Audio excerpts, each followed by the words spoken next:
In the fading static of forgotten transmissions, history still whispers from beneath the rubble of the 20th century. Decades of silence have not erased the echoes of operations that never made the record books, nor the names of men erased from official memory. Between the smouldering ruins of Berlin and the frozen edges of the Arctic, the victors of World War II buried secrets too volatile for the peace that followed. What remains are fragments, half-burned telegrams, redacted field reports, and coded radio chatter that hint at a parallel war fought in the shadows, where truth was a weapon and silence the ultimate defense. Chapter 1: The Ghost Convoy of Operation Winterlight. In late February 1945, the Baltic Sea was a theatre of shadows. Allied intelligence, operating from WWII stations along the Norwegian coast, intercepted sporadic encrypted transmissions that referred to a German operation under the codename Winterlicht. The messages were inconsistent, often fragmentary, but they suggested the movement of a convoy comprising at least 5 vessels, none of which appeared in Kriegsmarine ship logs. British decrypts from Bletchley Park indicate the convoy departed from the port of Lübeck under extreme secrecy, bound for an unknown destination, carrying materials that were never fully catalogued in German records. The transmission intercepts describe cargo as energetic metallic cores and engineering components, classified Omega. The Allies attempted to track Winterlicht using reconnaissance submarines, notably the British HMS Venturer, which reported intermittent sonar contacts near the approaches to Bornholm Island. Soviet submarine commanders recorded an unidentified convoy south of Gotland. Yet no official sinking or engagement was ever logged. In post-war interviews with surviving Kriegsmarine personnel, several described a fleet that existed only on paper, vessels stripped of standard identification numbers and marked with false flags. This coincided with notes from the OSS Mediterranean Division, which referred to a missing freighter carrying untraceable energy material, suggesting the Germans may have been evacuating experimental weaponry from Thuringia and Saxony-Anhalt.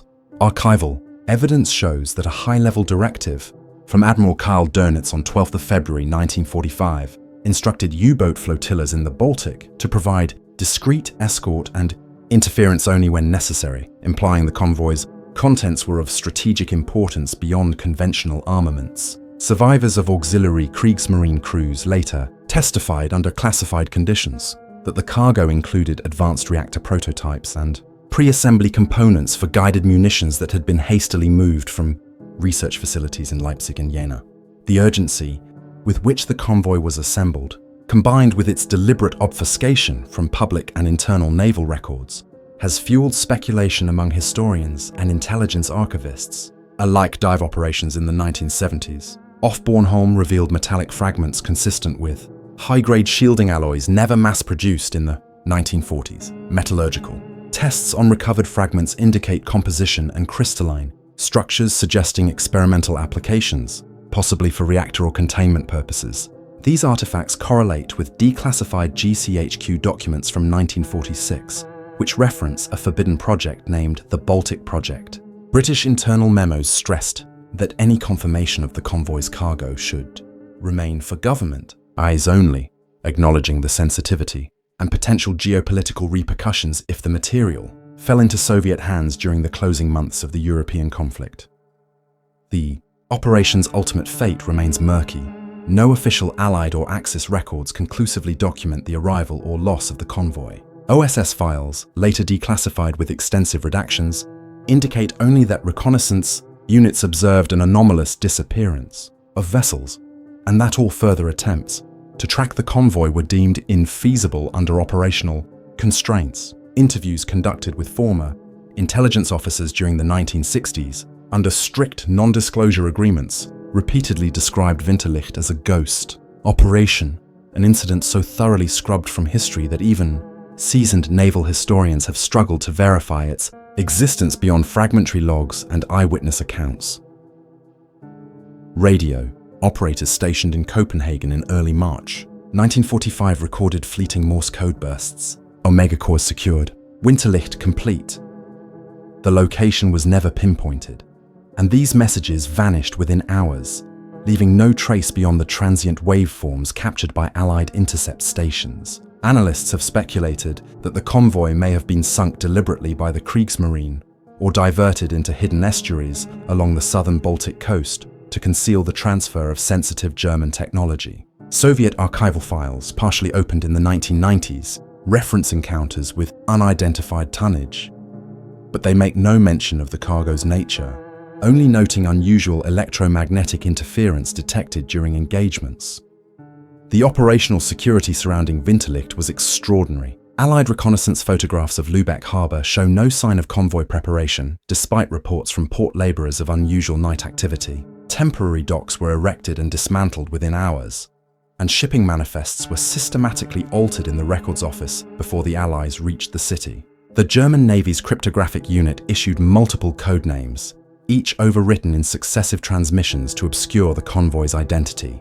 The layers of misdirection have led some analysts to suggest that Winterlicht may have been part of a broader program to transport Germany's most advanced weapons and technical knowledge to locations outside immediate reach of both Allied and Soviet forces, possibly including South America. Eyewitness accounts from surviving crew members, recorded under confidentiality agreements in the 1950s, describe a convoy shrouded in fog, escorted by small U-boats that surfaced only at night. They recall steel crates marked with unknown symbology, heavy machinery that defied immediate categorization, and technicians working in secrecy. According to one testimony, the captain of a support vessel noted that even the ship's own crew was forbidden from inspecting the cargo. When questioned post-war, many of these witnesses were dismissed, and in some cases, coerced into silence, their statements sealed within the British Admiralty and US Navy archives.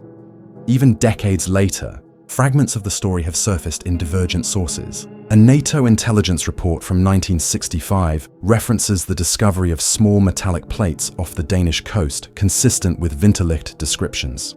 Laboratory analysis suggests isotopes and alloys of high density and unusual stability, consistent with early nuclear containment experiments. Cross-referencing these findings with surviving OSS and MI6 cables suggests the possibility that Winterlicht represented the transfer not merely of material, but of German technical expertise and intellectual property crucial to post-war scientific programs.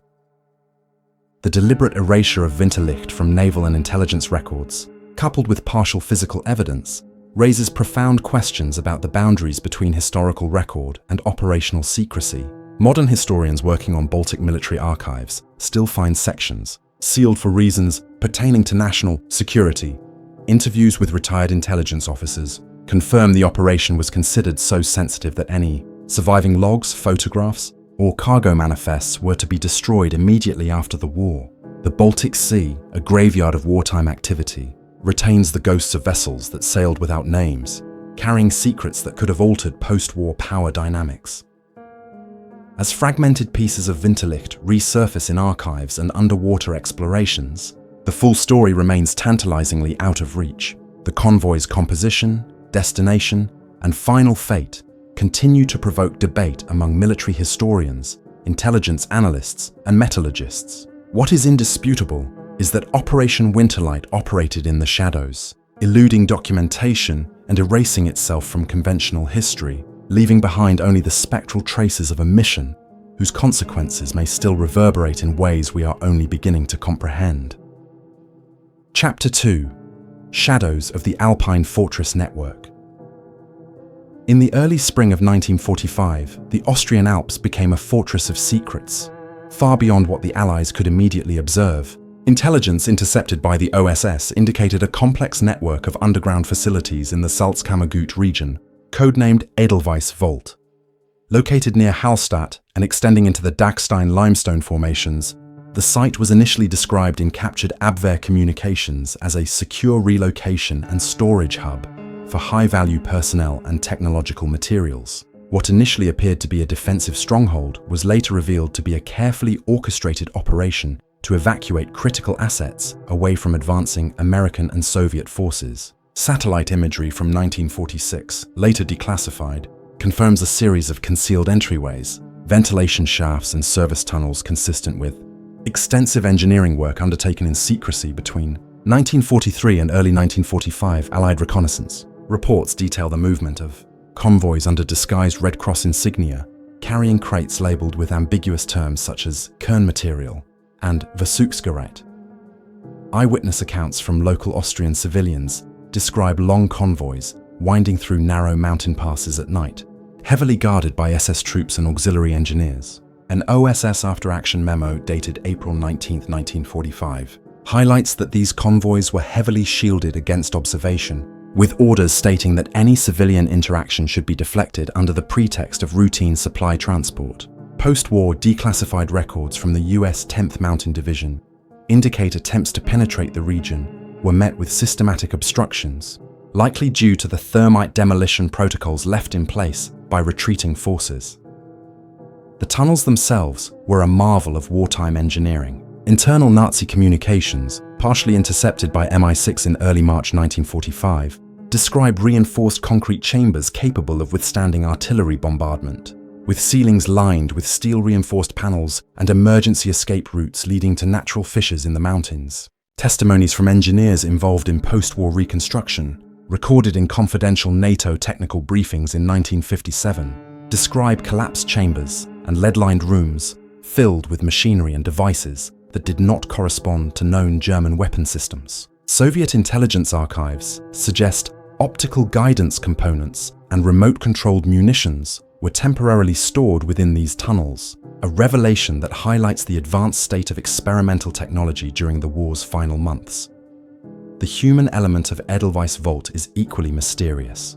Records indicate that high-priority scientific personnel, including engineers from Peenemünde and designers associated with V2 propulsion systems, were evacuated into the Alpine network. Surviving OSS interrogation notes from April 1945 reference the forced relocation of dozens of specialists whose presence was crucial to the continuity of German technological programs. American operatives who attempted reconnaissance into the northern sectors reported encountering scorched and collapsed tunnels, likely the result of intentional demolitions. These demolitions were sophisticated, utilizing timed thermite charges embedded in key structural points, designed to eliminate any trace of the transported materials. Survivors reported the smell of molten steel and the heat of self-igniting explosives as the last remaining. Lights of the facility disappeared. Underground, evidence recovered decades later, provides further insight. In 1958, NATO engineers tunneling near Hallstatt uncovered collapsed lead-lined chambers, partially intact, containing fragments of machine parts stamped with German serial numbers absent from wartime production lists. Metallurgical analysis indicated alloys of an advanced nature, with properties suited for high-precision guidance systems or experimental containment of volatile materials. These discoveries aligned with reports from former British intelligence officers, declassified in 1972, describing the existence of Project Edelweiss, a clandestine operation to relocate sensitive technology and personnel to a secure Alpine enclave, as the Third Reich's defeat became inevitable. Local records and oral histories provide a more granular view of the operation. Villagers reported unusual night movements, particularly in March and April 1945, describing trains diverted into concealed mountain sidings and vehicles transporting unmarked crates along mountain roads. Several accounts mention heavy security, including SS detachments using MG-42s and captured Allied vehicles to maintain the illusion of routine logistical operations. An internal memo from US Army intelligence in 1946 references interrogations with former SS engineers, noting that the convoy personnel were sworn to secrecy under threat of execution, a directive that ensured minimal knowledge dissemination.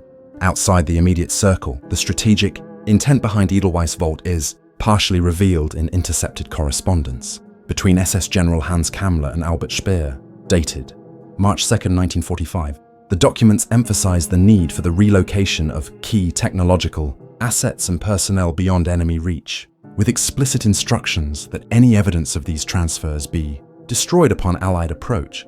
Correspondence mentions experimental remote-guided weapons and optical sighting systems that could have represented a leap forward in military capability if preserved. British analysts post-war speculated that the evacuation was not merely defensive, but also preparatory for continued operations or even post-war exploitation in territories sympathetic to the Reich. Despite partial destruction, surviving fragments of archives and physical evidence reveal the extraordinary lengths undertaken to conceal the operation.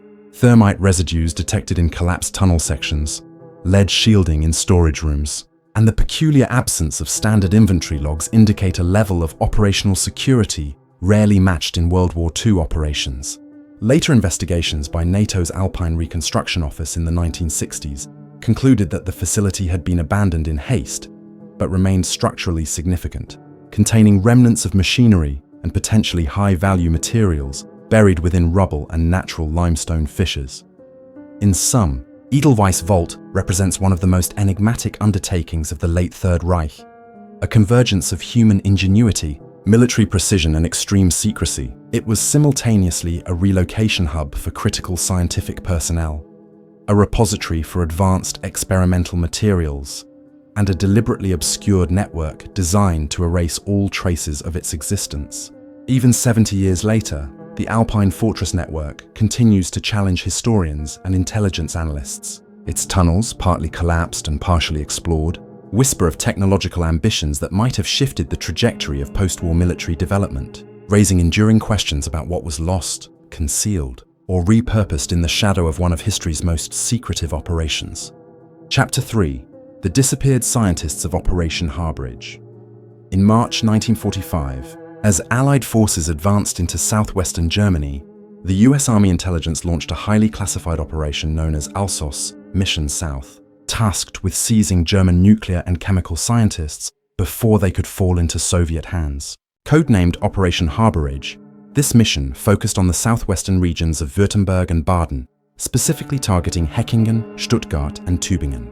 Intelligence intercepted from Abwehr communications and partially decrypted Enigma traffic indicated that a cadre of physicists and chemists associated with nuclear research, advanced aerodynamics and chemical munitions were being relocated to a site referred to only in OSS cables as Phase 2, extraction. These individuals were considered critical to the Allies' understanding of German technological advancements and potential post-war threats.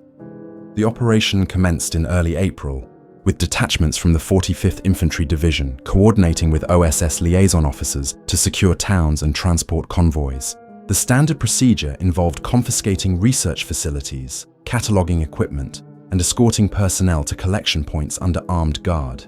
While many scientists were documented and subsequently transferred under Operation Paperclip, a perplexing subset vanished entirely. 10 leading physicists, last seen boarding convoys near Heckingen, were never accounted for. Contemporary field reports describe these disappearances as occurring during transit between collection points and the temporary holding facility in Heidelberg. Official convoy logs were subsequently falsified to indicate successful transfers, a detail corroborated by partially declassified US Army Signal Corps memos from April 1945. The circumstances surrounding the missing scientists remain shrouded in secrecy. Interrogations of captured German personnel yielded conflicting accounts. Some claimed that the scientists were being moved to unrecorded locations in the Bavarian Alps, while others suggested they were secretly extracted by foreign intelligence agents. A fragmentary cable intercepted by MI6 in Buenos Aires in September 1946 mentions, "The Harbridge Group has landed. Phase 2 begins," raising the possibility that a clandestine network facilitated the relocation of personnel to South America.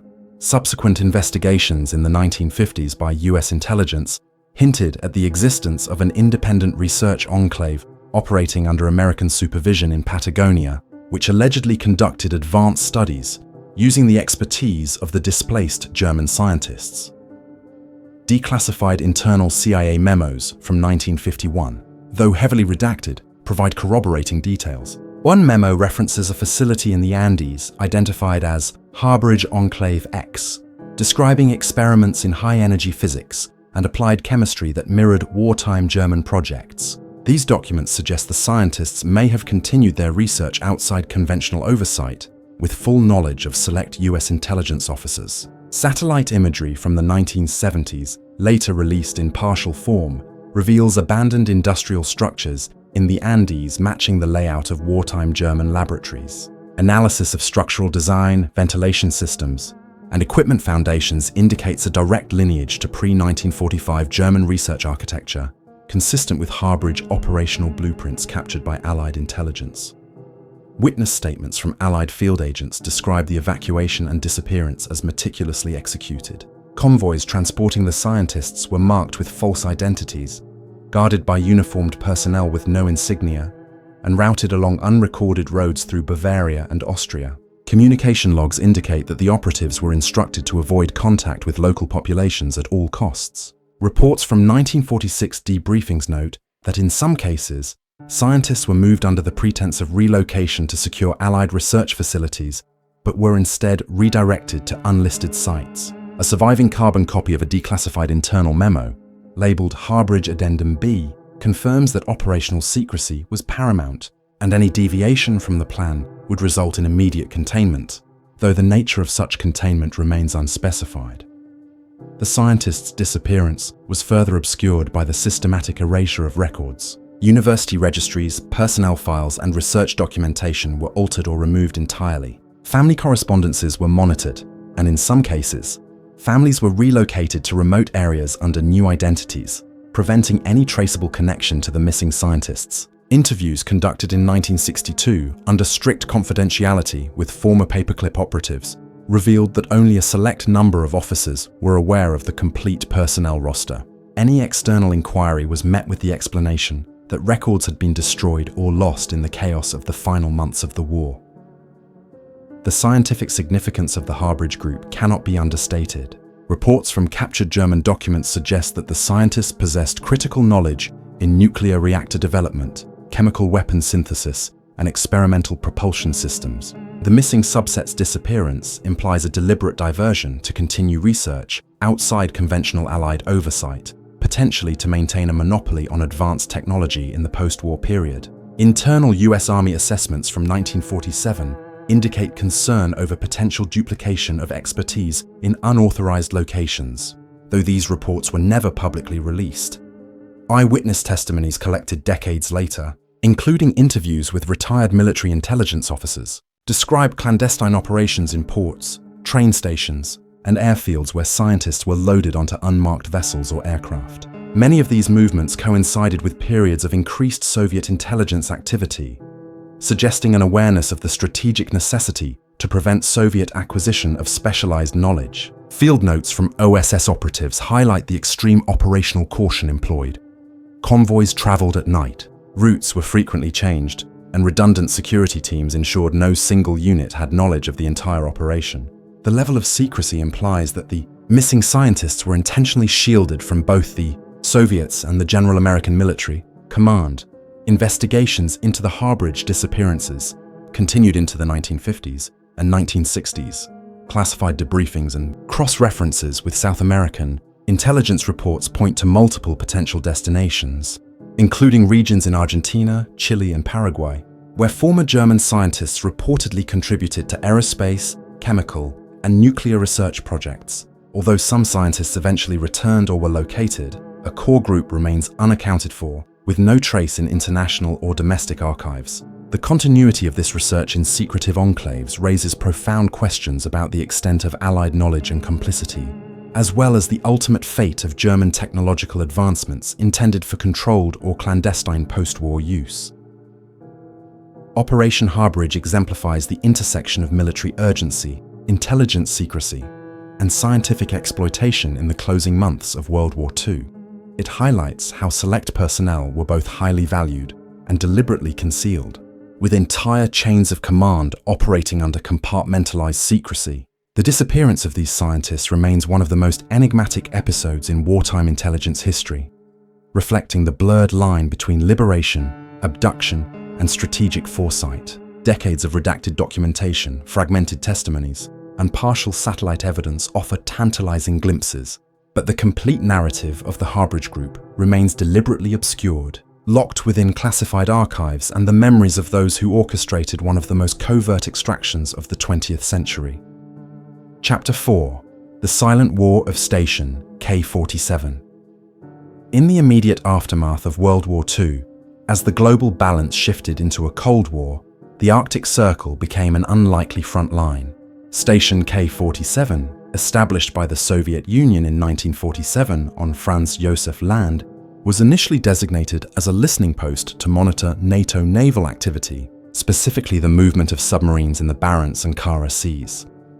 Yet partially declassified KGB files indicate the base's origins were far older and far more mysterious. Built atop the remnants of a German meteorological and radar installation abandoned in late 1944, Station K-47 appears to have inherited structures and technology that predated Soviet involvement, including reinforced underground chambers and experimental equipment of unclear purpose. British intelligence analysts in 1950 noted anomalies in Soviet Arctic operations that suggested K-47's capabilities exceeded those of a standard observation post, raising the suspicion of hidden projects linked to residual German research.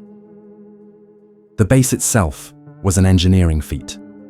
Soviet construction teams built reinforced steel and concrete structures atop permafrost, some extending 20 meters below ground. Redundant power generators and independent communications arrays allowed continuous operation in sub-zero temperatures, while ventilation shafts connected to previously unknown subterranean facilities. Satellite reconnaissance in 1962 documented structures inconsistent with Soviet design protocols, particularly a vertical shaft leading deep into the frozen substratum. Signals intelligence revealed frequent electromagnetic interference in the vicinity, inconsistent with known Arctic communications, suggesting the presence of residual German experimental technology or ongoing classified Soviet experiments, possibly utilizing pre-war German research materials. Eyewitness accounts from surviving Soviet personnel, declassified in the 1980s, describe restricted zones within the base, known only as the inner chambers. Access required multi-level authorization, and only senior officers could enter areas containing metallic containers stamped with Gothic and Cyrillic script. According to testimony, these containers held microfilm reels labeled Project Niflheim and machinery components marked with the nomenclature of wartime German laboratories. An internal Soviet report from 1964, partially unredacted, refers to Niflheim as a legacy program, implying continuity between German experimental operations during the war and post-war Soviet adaptation. Analysts suggest these projects may have involved early guidance systems, energy research, or weapons development retained from Third Reich archives. Reconnaissance missions by Western forces encountered significant obstacles. Norwegian and British reconnaissance flights over Franz Josef Land reported anomalous electromagnetic readings and unexplained radio interference. A 1966 declassified CIA memo notes that these anomalies disrupted navigational instruments aboard U-2 surveillance planes, and that Soviet patrols frequently denied access or misdirected flights to avoid the base. Marine survey teams operating in surrounding waters encountered debris and barrels labeled with mixed alphabets, corroborating Soviet testimonies about remnants of German origin. These materials were believed to have been relocated to K-47 from dismantled Third Reich facilities, likely evacuated during the final months of the war. Station K-47's operational secrecy extended to daily life within the base. Personnel records indicate that scientists and engineers were rotated in small groups with little awareness of the overarching mission. Declassified logistical reports describe repeated shipments of specialized equipment from Murmansk and Arkhangelsk, including cryogenic containers, high-density metals, and experimental electronics. Interviews with former staff, collected under CIA surveillance in the 1970s, reveal that much of this material originated from German wartime research on propulsion and electromagnetic systems. These archives and remnants point to the continued exploitation of Axis technological developments decades after the war, integrated within clandestine Soviet operations, under the guise of scientific exploration and Arctic monitoring.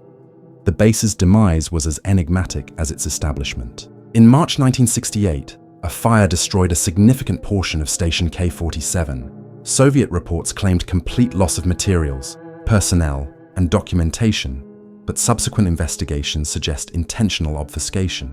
Norwegian fishermen along the archipelago later recovered barrels washed ashore, marked in both Gothic and Cyrillic scripts, containing fragmented microfilm and metallic components consistent with wartime German construction. Forensic examination indicates these items had been exposed to extreme heat, corroborating witness accounts of the fire, yet also hinting at attempts to deliberately conceal highly sensitive technology. Analysts surmise that critical components or information may have been salvaged clandestinely before the destruction, with evidence deliberately scattered to prevent traceability.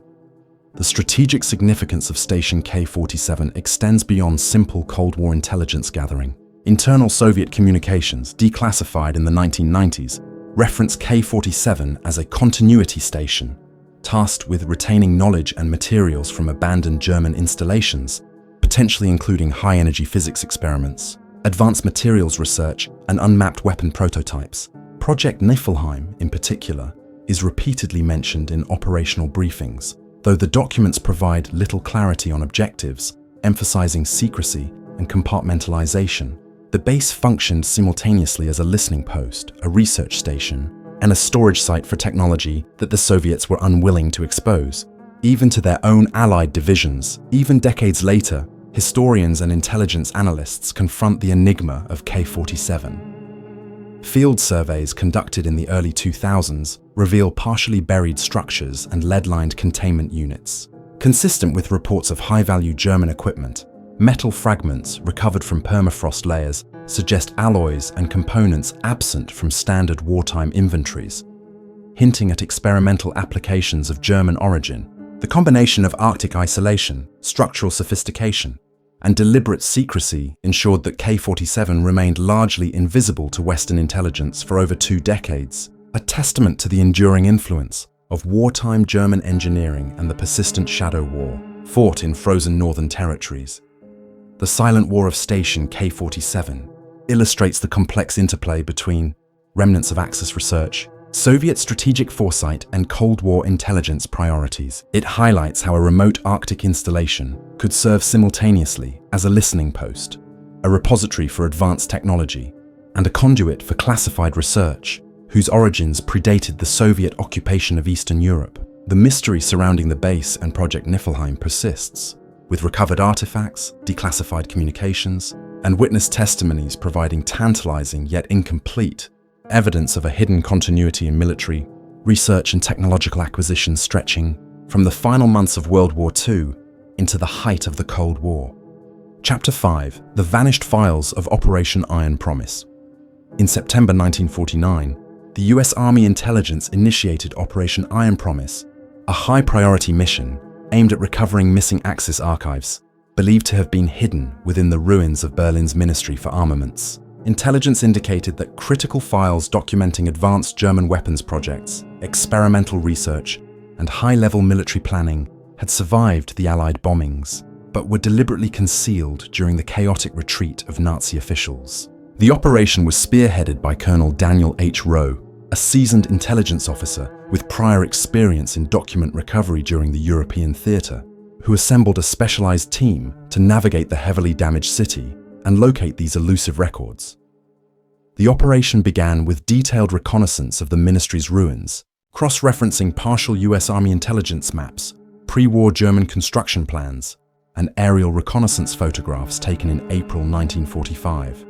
Crates labeled Geheime Abteilung 12 were discovered in reinforced storage rooms deep within the basement levels. These crates contained documents detailing projects that had never appeared in Allied intelligence reports, including early guidance systems, experimental chemical compounds, and prototypes for energy containment devices. The files included blueprints, engineer notes, and coded correspondence with cryptic annotations referencing German industrial complexes in Thuringia and Saxony-Anhalt, some of which had previously been unknown to Allied forces.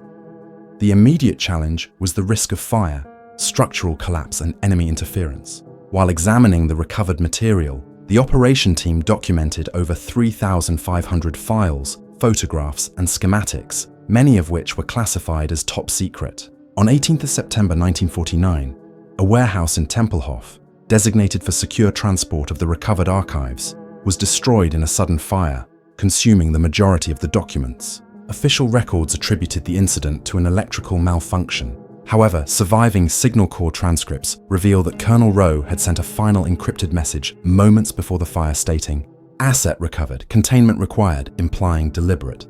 Precautionary actions rather than accidental. Loss, the destruction of the warehouse and the death of Colonel Rowe in a reported vehicular accident, en route to Frankfurt, cast a shadow of suspicion over the operation. Investigative files, partially declassified in the 1980s, indicate that these events may have been linked to internal security protocols designed to prevent sensitive materials from falling into unauthorized hands. Post-war US Army reports suggest that certain archives were retained in undisclosed locations, with fragments of metal containers and partial documentation remaining in secured government vaults. Yet access to these materials was heavily restricted for decades. Analysis of the surviving fragments provides insight into the scope of the recovered files. Isotopic and metallurgical examinations of partially intact documents and equipment indicate that some of the contents involved early reactor shielding, pre-nuclear energy experiments, and the conceptual designs for guidance systems far ahead of contemporary Allied development. Intelligence officers noted that several blueprints contained annotations suggesting cross-disciplinary research programs integrating chemical, mechanical, and energy technologies, reflecting the advanced state of German wartime innovation. This reinforced the theory that Operation Iron Promise was more than a standard archival, retrieval mission. It was an attempt to secure knowledge capable of influencing post-war military and scientific dominance. Interviews with retired intelligence operatives, conducted in the 1970s, further corroborate the extraordinary security surrounding the operation. Personnel recall that any officer handling recovered materials was required to sign non-disclosure agreements, undergo polygraph evaluations, and follow compartmentalized chain-of-command protocols. Communication logs reveal extensive coordination with CIA analysts, US Army research divisions, and NATO advisory groups, emphasizing that the recovered knowledge was considered too sensitive to be widely distributed or referenced in official post-war reports. Internal memos describe the incident at Tempelhof as a necessary precaution to safeguard the most dangerous elements of the recovered archives. Subsequent investigations into the destroyed warehouse revealed anomalous materials, including low-level radioactive residues and partially melted metallic canisters, consistent with advanced energy storage or shielding devices. Fragments of these containers recovered in the 1960s and 1970s were subjected to analysis by US government laboratories, revealing isotopic compositions and alloys not typical of conventional 1940s manufacturing processes. These discoveries suggest that the archives contained not only information, but also physical prototypes representing technological advancements the Allies had yet to fully comprehend or replicate. The secrecy surrounding Operation Iron Promise extended well into the Cold War. Files related to the mission remained, classified under multiple security layers, with repeated redactions and restricted access. Even within intelligence and military research agencies, partial documents surfaced in the 1980s, including the Iron Promise Addendum B, which contained a single surviving line. Technology not of post-war origin, retain in secure custody indefinitely. This line underscores the extraordinary significance attributed to the materials and implies ongoing strategic value well beyond the immediate post-war period. Operation Iron Promise exemplifies the delicate interplay between archival recovery, operational security, and the protection of sensitive technology. Its consequences extend beyond the immediate recovery of documents, influencing intelligence assessments, scientific research priorities, and strategic planning during the early Cold War. The vanished files, though largely destroyed or concealed, continue to pose questions about the full extent of German wartime innovation and the measures taken to control its legacy. Despite decades of research, the complete inventory of recovered materials remains unknown, leaving historians and analysts to piece together fragments of a deliberately obscured and highly consequential chapter of post-war intelligence history. In the aftermath of decades of secrecy, fragments of these operations linger like ghosts in the archives, offering tantalizing glimpses of a history deliberately obscured. From the phantom convoy across the Baltic to the frozen chambers of Station K-47, from vanished scientists in South America to burned files in Berlin and hidden Alpine fortresses, the evidence suggests a world of secret maneuvering, technological ambition, and human disappearance that official records cannot fully acknowledge. The questions remain: what technologies survived beyond the public eye? Who decided which truths would be preserved? And how much of this shadow war continues to shape our world today, hidden just beyond the reach of declassification and memory?